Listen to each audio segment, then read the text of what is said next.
Balikan natin si Angela. I think may update. Kasama niya ata si COMELEC Chairman George Garcia live. Angela.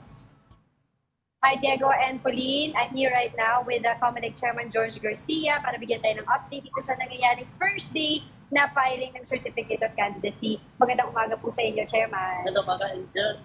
Magandang umaga, Diego, at sa Pauline. Pauline, magandang umaga. Oo, sige.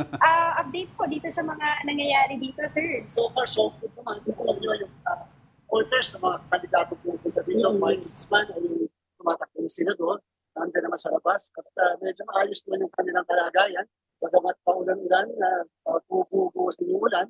Pero dito naman sa atin sa loob, yung mga big names, mukhang wala pa. Pero just the same, kahit naman hindi big names, kahit yung mga ordinary mga mamamayan, na gusto mo pa rin ng candidacy, dapat ganun pa rin ang init ng pagtanggap natin. Ano po ba yung parang pinaka-rule po ng COMELEC dito? Can you explain to us yung pagkuha nyo ng Certificate of Candidacy today, kailan po sila officially ma-announce as official candidates for the midterm election? Well, number one, gusto natin emphasize lahat na nagpapay ng candidacy sa kasalukuyan nationwide, hindi pa sila kandidato. Sila ay aspirants pa lang. Siguro yun ang pinakamagandang gamitin natin ng terminology. Silang lahat ay aspirants sapagkat sila ay kandidato pa lamang sa March 28 sa local positions at February 11 sa national positions, sa senador at sa party. And so, mga more or less, malalaman natin yung finalists candidates mga December 13. At almost dapat may finalists kami by December 13 kasi gusto yung mga balota natin before the end of December. We have to understand kung gano'ng kadami ang munisipyo sa Pilipinas, gano'ng kadami ang syudad sa Pilipinas, ganyan din karami ang ballot bases. Kasi magkakatulad ng senador na kandidato, magkakatulad ng kandidato sa party list, pero magkakaiba ang kandidato mula governor down to the last council. Yung sa area po ng BARN, sa Bangsamoro, dahil nagkaroon ng desisyon ng Korte na ang sulo ay tinatanggap sa Bangsamoro, may narapat natin na i-reset yung filing ng kanilang candidacy. Para naman may full transition kahit na ilang araw o ilang linggo. At mangyayari ang filing sa ito dyan sa Bangsamoro ngayong darating na November 49. Medyo mas maiksi ng isang araw sapagkat hindi naman sila ganun kadami na magpapile ng candidacy doon. So again, hindi pa po sila nagpapile yung mga miyembro ng parliament o yung magmamiyembro ng parliament sa November 49 pa po sila. Subalit, nagpapile na rin po sila ngayon sobrang para sa local position, sa governor down to the last council. Angela, may tanong lang. Konti lang, Chairman, yung sinabi ni Mayor Abby Binay tungkol sa desisyon na ang Embo Barangays ang iboboto nila sa Taguig district, di ba po? Medyo huli na daw po yung desisyon ng COMELEC. Your reaction? Kagabi na-clarify ko rin sa programa sa 25 na sa bandang huli po, the-issue ang COMELEC last February 24, na napakaagang ng solution. Sinabi natin makakaboto ang 10 barangays ang residente nila at botante nila. Number 1, sa senator, sa party list, sa mayor, sa vice mayor, at sa sangguniang pangulo. Hindi namin sinabi na makakaboto ang congressman. In fact, anticipate namin na sa sangguniang pangulo, baka sakali mag-i-issue ang sanggunian ng isang ordinansa para pabotohin yung 10 barangays. Para sabihin kung saan kabilang yung 10 o ilan ba sa 10 ang kabilang ng first district o second district. Nag-issue ang sanggunian ng isang ordinansa na kung saan hinati yung 10. Yung 3 nilagay sa first district, yung 7 nilagay sa second district para makaboto sila sa member ng 10 district. Ibig sabihin, tama yung na-anticipate namin. Pero again, na ang may power kasi na mag-create ng gano'n ay ang sangguniang panlalapanlusod. Pero ang sangguniang panlalapanlusod ay walang kapangyarihan i-create ang legislative district. At ang COMELEC din, dahil wala kami kapangyarihan na gawin yun. Kaya sinabi namin doon, sana may batas, sana may aksyon ng Kongreso. At naghintay tayo na napakatagal. Hanggang sa isang araw, ay walang batas. Walang act of Congress, maliban na lang doon sa nagkaroon ng concurrent resolution. So, yun ang naging basihan ng COMELEC para mag-action pa. Dahil nagkaroon na ng action ang Kongreso. Pero kung wala yun, wala din.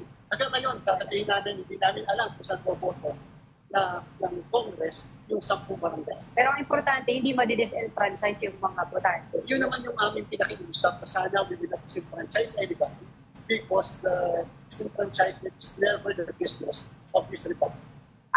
Comlec Chair, si Diego Yada at si Puli, meron silang gustong itanong sa'yo.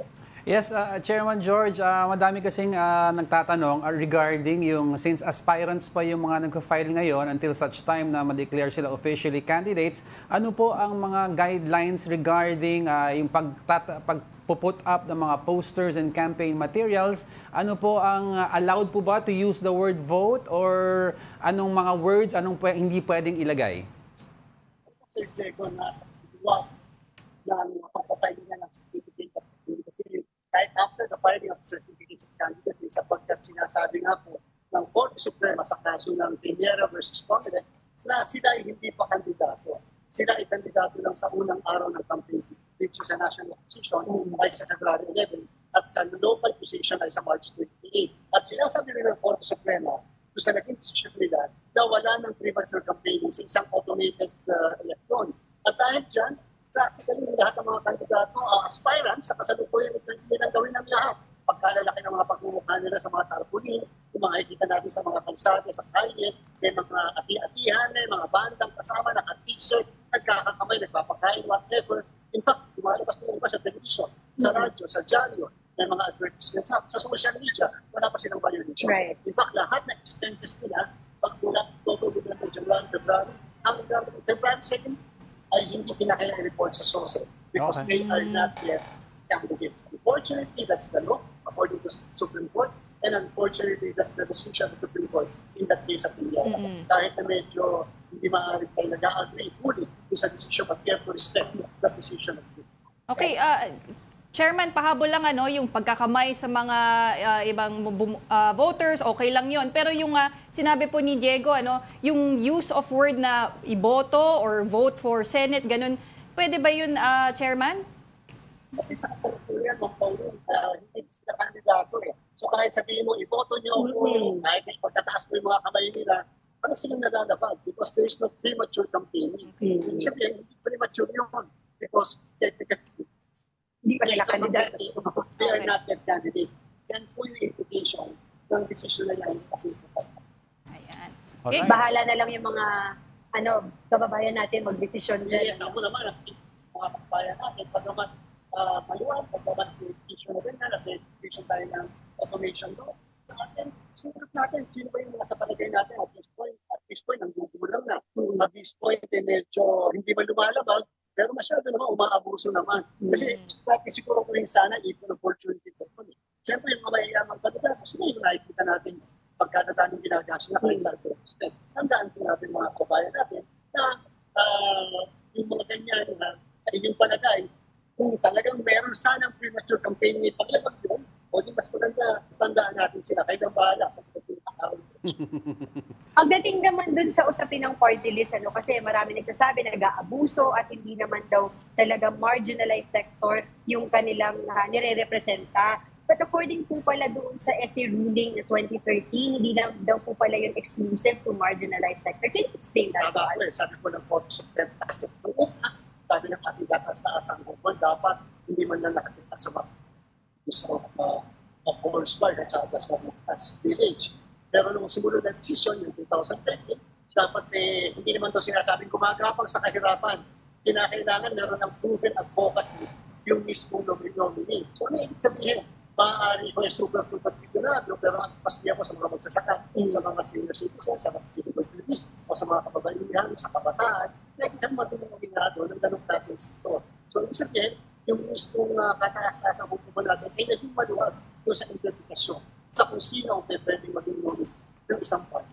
So, at stands now, walang choice ang public kung tanggapin yung mga ganong klase ng mission sapagkat, again, pag nagpakita sila yung mga advocacy na yan patungkol sa that particular sector. Alright, meron pa ba kayong katanungan, Diego? Wala na, we're good. Puli? We're good on our end. Magla-lunch break ba? Ay, oo. Ay, Chairman, may nagtatanong, daw? tuloy-tuloy ba ang filing ng COC or may lunch break, may merienda break daw mararanasan ang mga kandidato pagpunta dyan? Ay, kinikinig ko. Kinikinig Sir Diego ang filing ng kahit dapat itanghali na, alas 12, may dumating tayo ng partners o aspirants, tatanggapin po natin ang candidacy at magre-review na lang mga tauhan namin. Para lang kahit paano, hindi naman naghihintay yung mga fighters natin dahil po natin yung mga ginagawa nila. So kahit po sa ibang parte ng ating bansa, sa ibang lugar, tuloy-tuloy po lahat. Wala po halos country ang mga tauhan po. Lastly pala, Comelec Chair, yung issue ng withdrawal at saka substitution. Bawal na po ang withdrawal substitution after October 8. Hindi na namin papayagan. They have to lay their cards on the table, so to speak. At ang ibig sabihin dyan ay pwede naman mag-withdraw. Wala na palang palitan. Pag namatay sila, pwede magpalit. Pag kaya na-disqualified, pwede magpalit. Pero kung withdrawal and substitution, ano man ang dahilan ng withdrawal, no substitution. Ganyan din sa party list. Pag nagsabit ng 10 nominees, biglang may nag-resign ng walis o ayaw na, sila ay hindi pwede pa. Except kung namatay yung nominee o nag-disqualify. Tsaka kailangan, di ba, Chairman, yung kaapelido, yung papalit. Dapat yung papalit, same family name at belonging to the same political party. Nangangamugan po, kapag ka-independent candidate, yung mismo kandidato, hindi siya pwede mapalit. Ayun. So anything to add po para dun sa, aside dito sa filing of candidacy, certificate of candidacy, yung preparation sa election, yung mga machines natin, etc. So far, naandun na po halos ang 50,000 na machine. Yan po ay more or less 50% na ng ina-expect natin 100% na delivery po. At na-conduct na rin yung hardware acceptance test. At lahat ay halos nakapasa sa hardware acceptance test. Magkakaroon po tayo ng mock election, magkakaroon po kami ng field testing, magkakaroon po kami ng tinatawag natin source code review, international certification, pati po certification coming from the UNST upang siguro kung hindi na mga makina. Yung po ibang components ng gagamitin natin sa makina, kahit yung mga laptops, 100% na po na-deliver sa Comelec. Kahit yung sa transcription natin ay 100% na rin. Election watchdogs are welcome to assess. Lahat po, yung ating mga data centers, pinapakita natin sa lahat upang ipakita natin na transparent. At dati natin pinapakita yung mga data centers. Ngayon, lahat sinasama natin. Hindi na lang namin sinasabi kung anong klaseng server yung ilalagay sa particular data center because of security concerns. Alright, on that note, maraming salamat po sa inyo oras. I know marami pa kayong gagawin today, but thank you so much for joining us today, Comelec Chairman George Garcia.